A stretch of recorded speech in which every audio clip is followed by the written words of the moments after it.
La Mauritanie réaffirme son soutien aux efforts de rétablissement de la stabilité au Yémen, à une paix durable et à un développement global conformément aux aspirations du peuple yéménite.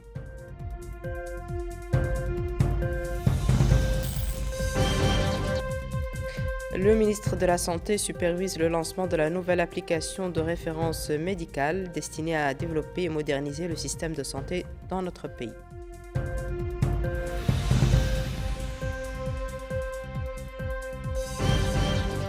Remise des prix de la 5e édition du concours d'excellence journalistique visant à renforcer la liberté de la presse, à consolider le professionnalisme et à encourager la production médiatique.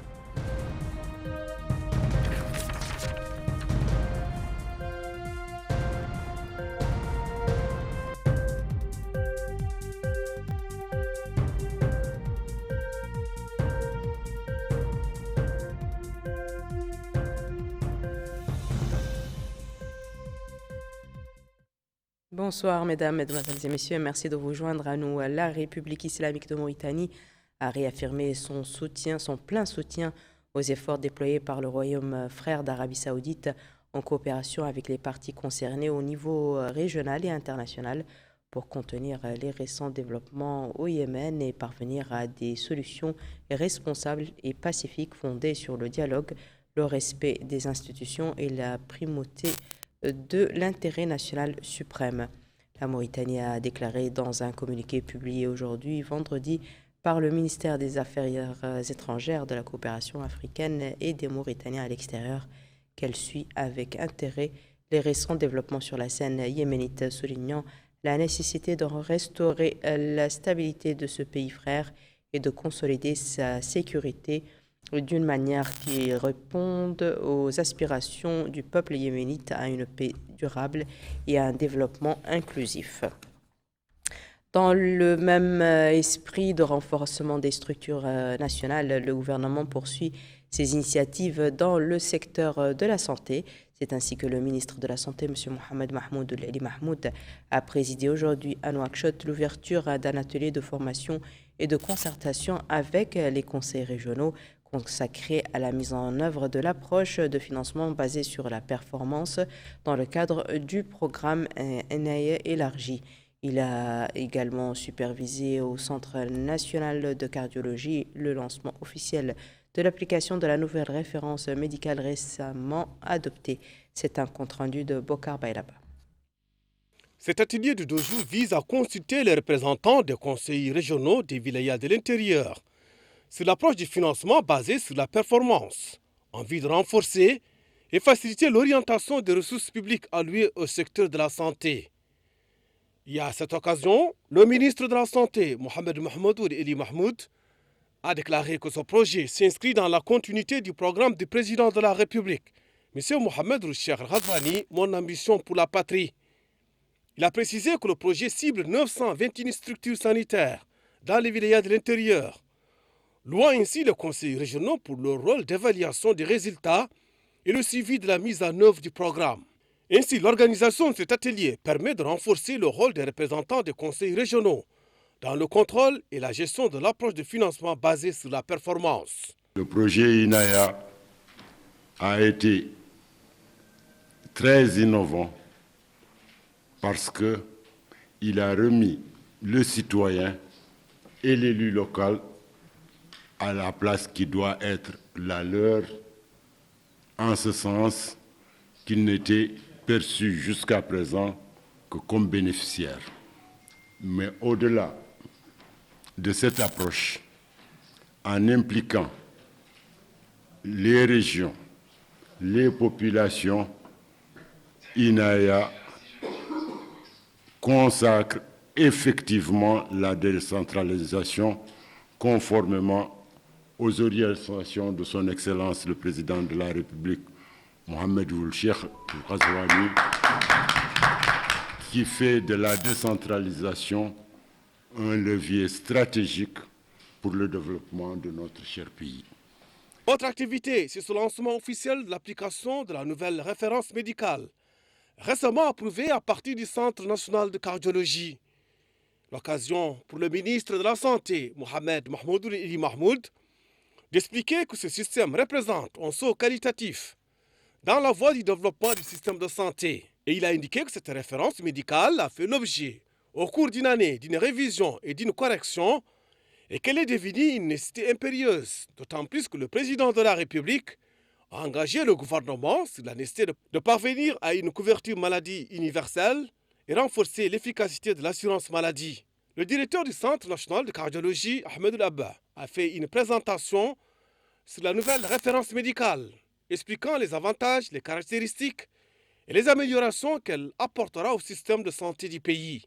Ensemble, la mise en œuvre de cette référence contribuera à faciliter l'accès au service médical de manière plus complète et plus fluide.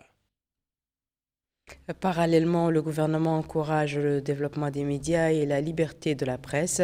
Le ministre de la Culture, des Arts et de la Communication et de Relations avec le Parlement, M. Hussein El-Meddou, a présidé la remise des prix de la 5e édition du concours d'excellence en journalisme mettant en avant l'importance du professionnalisme et de l'indépendance dans le secteur médiatique. Retour à Bokar Bailaba. Ce concours organisé par le comité chargé de gérer et distribuer le fonds public de soutien aux médias vise à renforcer la liberté de la presse. Autre objectif, consolider le professionnalisme en encourageant la production médiatique et en mettant en valeur la capacité de la presse nationale à exceller. Et à cette occasion, le ministre de la Culture, des Arts, de la Communication et des Relations avec le Parlement, porte-parole du gouvernement, Hussein El-Meddou, a déclaré que l'organisation de ce concours s'inscrit dans la vision du président de la République, M. Mohamed Cheikh El-Ghazouani, qui fait des médias professionnels un pilier essentiel dans la construction de l'État moderne en tant que partenaire du développement, levier de la démocratie et outil de promotion de la paix sociale.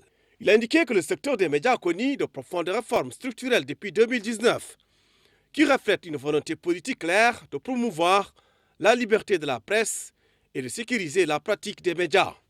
Autre allocution, celle prononcée par le président de la APA, haute autorité de la presse et de l'audiovisuel, Mohamed Abdallah El-Habib, qui a expliqué que cette édition a connu une forte concurrence entre les différentes œuvres nominées. Et il a indiqué que le prix d'excellence en journalisme n'atteindra ses objectifs que si les journalistes adhèrent aux normes professionnelles et assument leurs responsabilités. À son tour, la présidente du comité chargé de gérer et de distribuer le Fonds national de soutien aux médias, Mme Haoua Meiloud, a déclaré que les prix d'excellence en journalisme s'inscrivent dans le cadre des activités du comité visant à soutenir la presse nationale, soulignant un certain nombre de progrès, notamment la création d'une plateforme électronique pour le fonds public de soutien, entre autres. Le concours dirigé par un jury rompu à la tâche s'était déroulé sous le sceau de la transparence.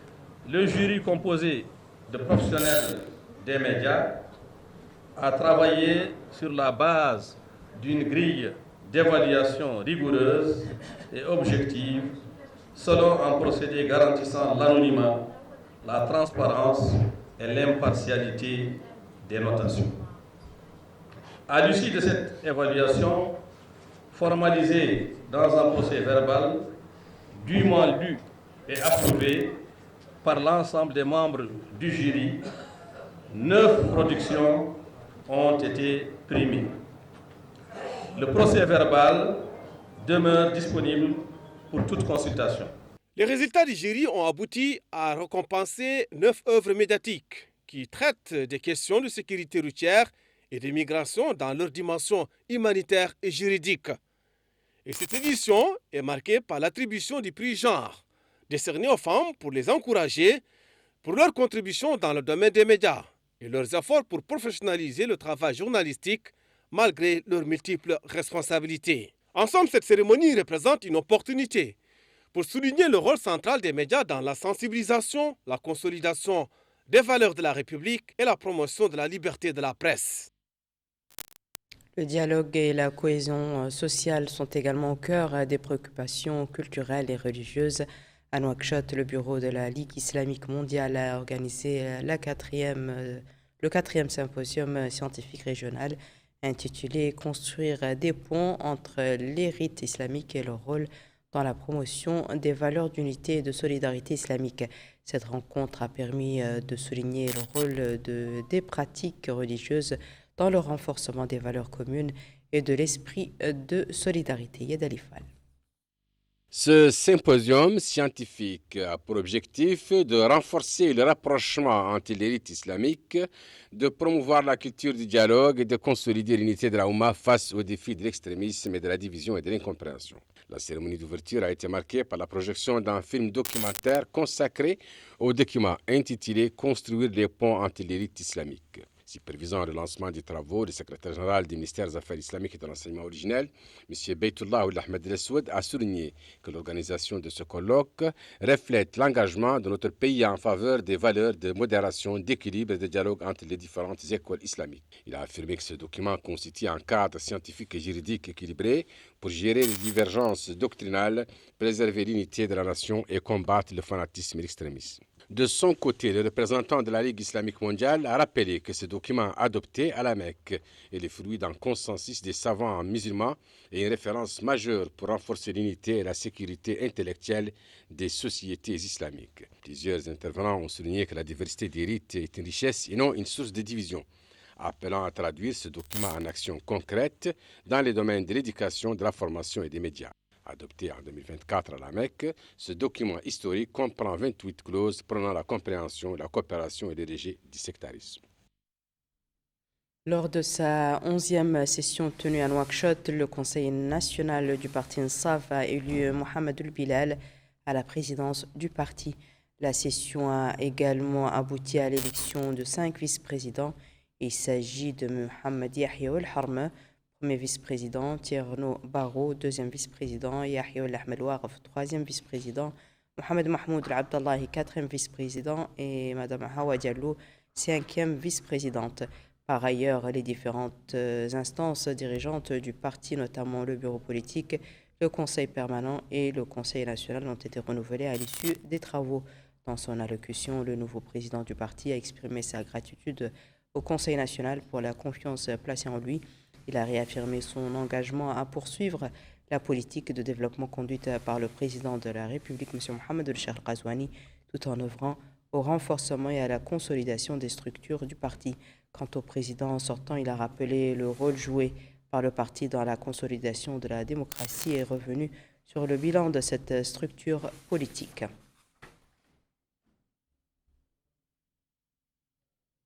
Enfin, pour promouvoir une participation politique plus inclusive, le réseau des femmes parlementaires a organisé un atelier de concertation sur les textes juridiques électoraux sensibles au genre.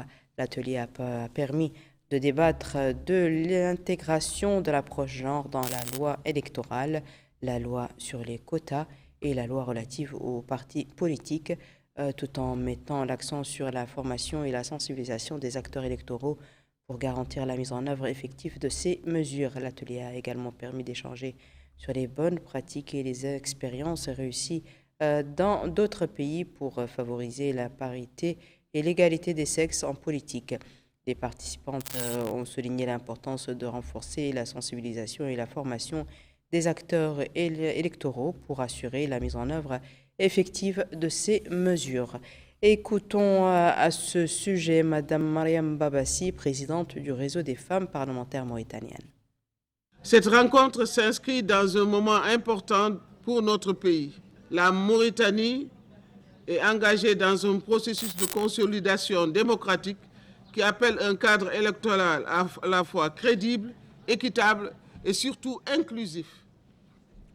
La consultation qui nous réunit aujourd'hui répond à cette exigence. Voici à présent, mesdames et messieurs, le rappel des titres.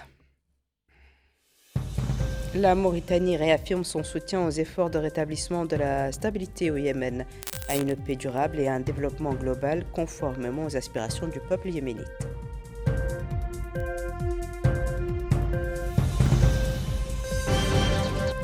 Le ministre de la Santé supervise le lancement de la nouvelle application de référence médicale destinée à développer et moderniser le système de santé dans notre pays.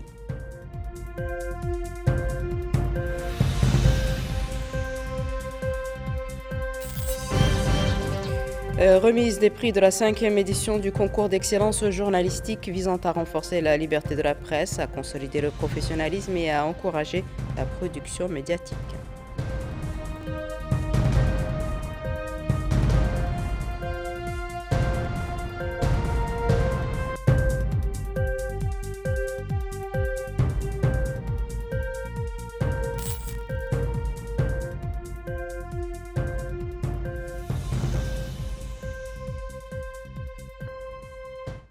C'est la fin de ce journal, mesdames et messieurs. Merci à vous de nous avoir suivis. Merci de votre fidélité et à très bientôt, Inch'Allah.